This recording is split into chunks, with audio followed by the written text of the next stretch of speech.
Tá tudo na sua cabeça, né? As cores, revestimentos, os móveis que você quer para aquele projeto sonhado. É só passar isso para o teu arquiteto, arquiteta e tá tudo resolvido. Mas calma, tem várias etapas para a gente chegar realmente no resultado final e hoje eu vou te explicar um pouquinho sobre elas. Então, vem comigo ver o vídeo de hoje.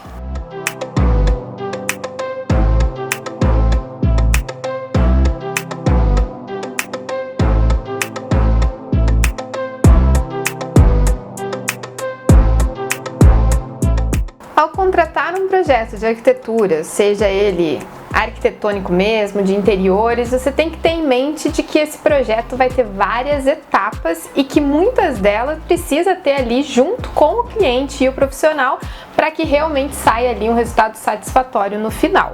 Você conhece que etapas são essas ou quer saber um pouquinho mais? Vem comigo ver o vídeo, mas antes já se inscreve aqui no canal e liga as notificações porque a gente está sempre trazendo bastante conteúdo sobre arquitetura e decoração. Bom, para começar, como achar um arquiteto que possui um perfil que te agrade? É claro que todos os profissionais devem estar sempre respeitando as vontades, os gostos de cada cliente, por isso que realmente cada projeto é único. Mas também é claro que cada profissional tem um estilo que acaba imprimindo de certa forma nos projetos. Então, antes de você sair contratando simplesmente por preço ou uma indicação sem você ir atrás um pouquinho mais a fundo do trabalho do profissional, é importante de ver os outros projetos que ele já fez para realmente ver se esse gosto vai ter a ver com o seu, para que o processo todo fique mais fácil. Depois de definido o profissional, no caso do projeto de interiores são 10. Sim, 10 etapas que contemplam o projeto para que você chegue ali no final com algo que pode ser executado. Então segura aí a empolgação e vem comigo saber quais são elas. A primeira etapa é o levantamento feito no local, que é uma etapa importantíssima, porque só com estas informações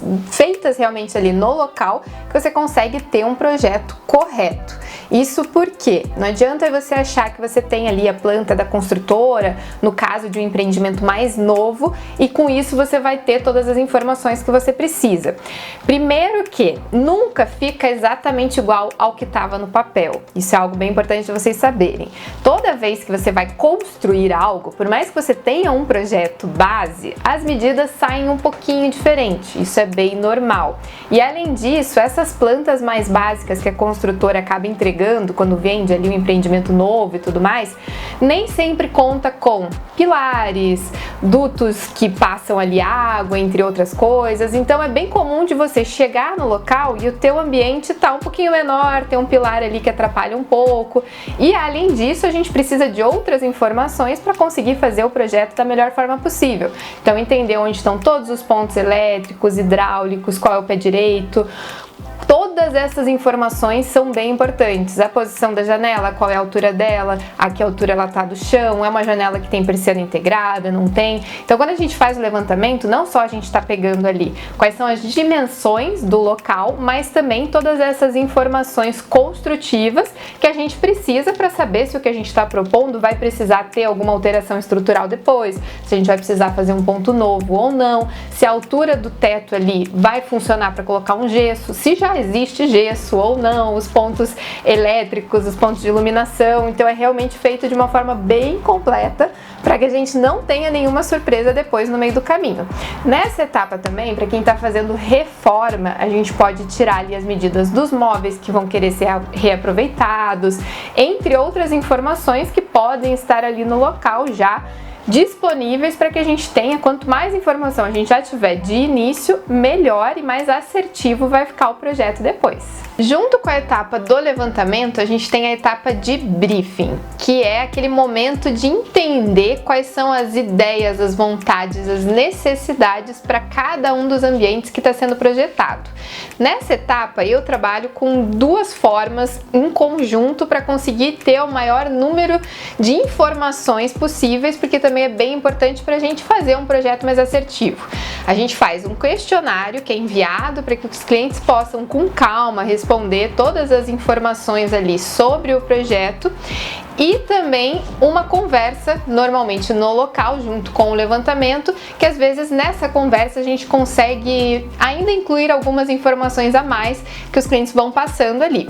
O briefing, ele é tanto para que a gente entenda qual é o tamanho da cama, do sofá, da mesa, todas essas informações básicas ali que ele precisa, e isso é bem particular de cada um. Então, por mais que o espaço já delimite um pouquinho o que pode ser feito, a gente também precisa entender o que cada um gostaria que tivesse em cada um dos espaços, e é por isso que os projetos saem tão diferentes uns dos outros, porque a necessidade das pessoas, das famílias, nunca é igual.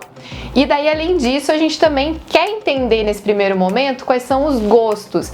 Então, qual é o gosto em relação à cor, se tem algo que não gosta.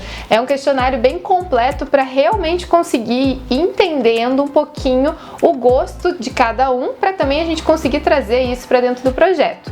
Nessa etapa a gente também gosta de ter as referências, então a gente sempre pede para que os clientes enviem aquelas imagens de Pinterest que eu já sei que estão todos ali pesquisando antes de começar o projeto, para que a gente possa também ir acrescentando essas referências da forma correta dentro do projeto. Uma vez que a gente tenha então toda essa base pronta, as medidas já passadas para o computador e o briefing bem mastigadinho também já, para que a gente possa ir usando isso durante o projeto, a gente começa de fato a projetar.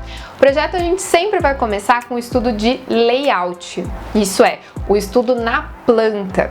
E isso a gente faz de forma separada das imagens ilustrativas, porque é mais fácil da gente entender certas coisas já no layout, para depois passar para um estudo um pouquinho mais aprofundado. Então, no layout a gente vai entender qual é realmente a configuração básica de cada um dos ambientes. Então, se o cliente tinha pedido ali aquela cama um pouco grande para o espaço, no layout a gente vai conseguir inclusive simular mais de uma opção para explicar o porquê que aquela cabe e a outra não, ou se a gente de fato for usar algo que seja um pouquinho maior, o que a gente está perdendo para usar aquele elemento. E isso é bem comum, principalmente nos ambientes menores. A gente tem que ir fazendo escolhas, e é por isso que a planta é tão importante, para a gente entender realmente cada uma dessas escolhas em relação à ocupação do espaço e também em relação à circulação dentro dos espaços, que é importantíssimo e que a gente perde essa noção quando a gente coloca isso em perspectiva. Então, realmente a gente faz essa etapa do layout, coloca algumas referências juntas, seja aquelas referências que o cliente tinha mandado para explicar como que aquilo está entrando no projeto dele, ou a gente busca referências que mostrem realmente como que a gente está trazendo isso para dentro do projeto de cada um. Então, depois que a gente apresenta essa primeira etapa, que é o layout, é que a gente vai fazer o estudo em 3D, que é aquele momento que os clientes mais gostam, porque daí você realmente começa a enxergar como que a tua casa, o teu escritório vai ficar. E é nesse momento que a gente consegue começar a colocar as cores, as texturas, pensar nos materiais, além de como realmente cada móvel vai ser feito ou aproveitado dentro do espaço. Depois que o estudo preliminar, então, está aprovado, nessa etapa de layout e depois a parte do 3D, a gente pode começar a detalhar isso para que depois possa ser usado esse projeto para executar. É o que a gente chama de projeto executivo. E aqui a gente divide principalmente em duas grandes partes. Dependendo do projeto, a gente inclusive acaba trabalhando um pouquinho mais, trazendo um pouco mais de diversificações ali dentro dessa área, mas a gente vai trabalhar principalmente com a parte do projeto executivo, que vai para a obra, e com o detalhamento, que daí é a parte de mobiliário. O projeto executivo que vai para a obra vai entrar todos aqueles detalhes que você precisa entregar para quem vai de fato executar a obra na casa. Seja isso quebrar uma parede, trocar um revestimento, trocar uma tomada de lugar, mudar uma torneira, né? Então a parte hidráulica, a parte de gesso, de iluminação, pintura, tudo isso que realmente tem a ver com a parte civil ali, onde você está precisando que tenha uma equipe de obra para fazer. Isso depende muito de projeto para projeto. Às vezes a gente consegue fazer de uma forma que tem menos mudanças, às vezes são reformas que tem uma mudança bem grande, pode às vezes até ter algo construtivo junto, quando você está fazendo uma ampliação ou algo nesse sentido. E a parte do detalhamento, daí a gente também subdivide um pouquinho, que daí vem a parte do detalhamento de mobiliário, então tudo que é marcenaria, para você conseguir mandar para fazer o orçamento, e também para conseguir entender se aquele móvel tá de acordo com o que você precisa, porque uma vez que a gente vá fazer um móvel sob medida, tem que ser algo que funcione para você. É um investimento alto, então precisa realmente ser algo personalizado e que faça sentido para o uso necessário. Às vezes fazer uma prateleira num tamanho um pouco diferente para conseguir guardar algo que você tem, criar um fundo falso em algum lugar para esconder alguma coisa. Então é realmente bem importante de entender o que precisa para cada um dos móveis e isso vai bem detalhado, bem completinho para poder entregar na mão do marceneiro. Além disso, a gente tem outras coisas que podem ser detalhadas, por exemplo, as pedras, no caso de cozinha, de banheiro, churrasqueira, a parte de vidros que pode entrar ali o box, um fechamento de sacada, entre outras coisas. Agora sim, com todos esses projetos é possível de fazer o orçamento para começar a execução. Aqui no escritório a gente pode ou não fazer esses orçamentos para os clientes, fazer essa parte de orçamento, parte de cronograma para ajudar o início da obra. Ou a gente simplesmente vai passar ali o projeto, mas o cliente tem todas as informações na mão para conseguir ir atrás dos fornecedores e ter todos os orçamentos.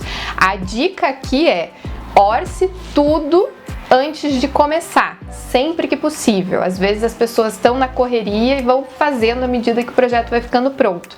Mas só com todos os orçamentos é que você vai ter uma real noção do que vai ser gasto, principalmente quando a gente está falando de reforma, porque você vai somando muitos valores para chegar ali num valor total. Então, sempre que possível, realmente tente ter essa etapa dos orçamentos junto com o projeto para que você tenha uma noção real do quanto vai ser gasto na tua obra.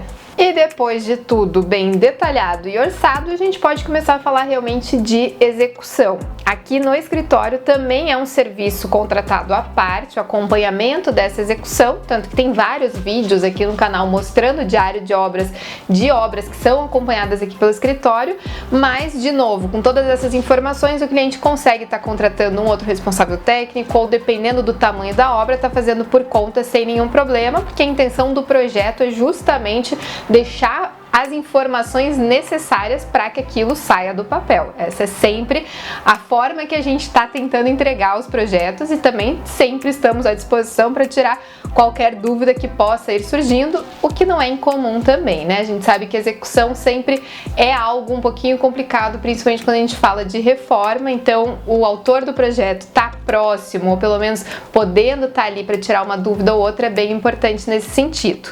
A execução vai depender também do tamanho da obra e tudo, a complexidade disso, mas a gente também tem ali uma ordem a ser seguida. Então, se você estiver aí planejando a sua obra, eu só vou dar uma pincelada aqui no que a gente normalmente faz, porque a gente sempre precisa começar com as partes que vão ser demolidas, seja algo maior como uma parede ou simplesmente quebrar uma parede para arrumar ali uma tomada, entre outras coisas. A gente vai ter daí parte de estrutura, de infraestrutura, a parte de elétrica, de hidráulica. Daí a gente vai poder fechar, por exemplo, um forro depois que a elétrica já está toda passada e vindo com a parte de acabamento. Então, algumas obras você tem mais etapas, outras um pouquinho menos.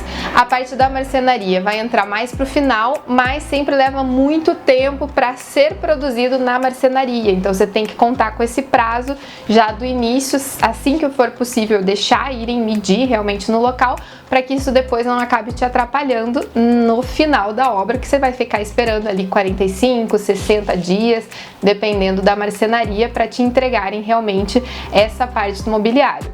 Aí a gente tem depois ainda a parte das pedras, uma pintura final, que é sempre importante de ser feita depois que você já tá com os móveis ali no local, porque o marceneiro sempre vai dar uma batidinha nos cantinhos das paredes, então é importante também pensar nisso. E daí depois a gente vem com os acabamentos finais, de papel de parede, colocação de metais, a parte dos eletrodomésticos, essas coisas mais finas ali, para entrar de fato depois com sofá, cadeira, mesa, essas coisas assim. Resumidamente, essas são as etapas do projeto de interiores. Cada caso é um caso, às vezes vai ter um pouco mais, um pouco menos, realmente dependendo. E quando a gente fala do projeto arquitetônico, isso é ainda maior, porque a gente tem outras etapas que não entram quando a gente está falando de reforma. Então, ao início, você não vai ter um levantamento de fato para ser feito, porque ainda está o terreno, por exemplo, mas pode ser que você precise de um levantamento topográfico para entender como é que está a topografia daquele terreno. E você também vai ter outras etapas, como a questão de prefeitura, compatibilizar com projetos estruturais, elétricos, hidráulicos, que são feitos por outros profissionais. Então é um pouquinho mais complexo. A gente vai pegar essas etapas e ampliar um pouquinho mais, além do tempo de execução ser bem maior, porque daí a gente está falando realmente de todas as etapas da construção. E aí, você sabia que o trabalho do arquiteto envolvia tantas etapas assim? Comenta aqui embaixo o que mais te surpreendeu desse processo e já compartilha também com aquele teu amigo que pode se interessar em saber um pouquinho mais sobre isso. E não esquece de deixar o seu like para a gente continuar trazendo bastante conteúdo por aqui. E até a próxima!